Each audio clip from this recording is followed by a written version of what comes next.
పెళ్లి చేస్తున్నాడు. ఒక 500 మందికి భోజనాలు రెడీ చేశాడు. కానీ అనుకోకుండా ఆ రోజు ఆదివారం కావడం వల్ల ఎక్కువ మంది జనాలు వచ్చేసి ఆ అన్నం సరిపోదేమో, ఒకవేళ అన్నం తయారు చేసినా మిగతా తినుబండారాలన్నీ సరిపోవేమో, ఎలా చేయాలని దిగులు పడుతూ ఉంటాడు. వాళ్ళ ఫ్రెండ్ సలహా అడుగుతాడు ఏం చేయాలి అని. అప్పుడు అతను చెప్తాడు, సరే అన్నిట్లో కారం ఎక్కువ వేపి చేసేసి అప్పుడు ఎక్కువ నీళ్ళు తాగుతారు, అప్పుడు ఎక్కువ తినరు కదా. అంటే ఇది తప్పు కదా, అందరినీ భోజనానికి పిలిచి ఇలా కడుపు నిండకుండా పంపడం తప్పు కదా అంటాడు.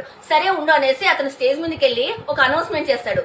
ఎవరైతే ఫుల్ గా కావాల్సినంత తిని ఆ ప్లేట్ లో అసలు ఒక చుక్క కూడా వేస్ట్ చేయకుండా ఎవరైతే ప్లేట్ ఆడ పెడతారో వాళ్లకు లక్కీ డిప్ తీసి ఒక బంగారు చేయిస్తారు అనేసి ప్రకటనిస్తారు. ఇదేదో బాగుంది అని అందరూ ఎంత కావాలో అంతే తిని అస్సలు అన్నం వృధా చేయరు.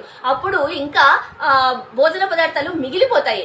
అప్పుడు అతను హ్యాపీగా ఆనందంగా వచ్చిన వాళ్ళలో ఒకరికి లక్కీ డిప్ తీసి ఇచ్చేస్తాడు. చూసారా, మనం కూడా అంతే. ఎక్కడైనా భోజనాలు ఫంక్షన్స్ జరుగుతున్నప్పుడు చాలా చాలా వృధా చేస్తాం. అనవసరంగా మనకు కావాల్సినవి అవసరం లేనివి అన్ని పెట్టించుకుంటాము, అవన్నీ పడేస్తూ ఉంటాము. కానీ దానివల్ల ఎంత నష్టం జరుగుతుంది. అసలు తిండి లేని వాళ్ళు ప్రపంచంలో ఎంతమంది ఉంటారు చెప్పండి.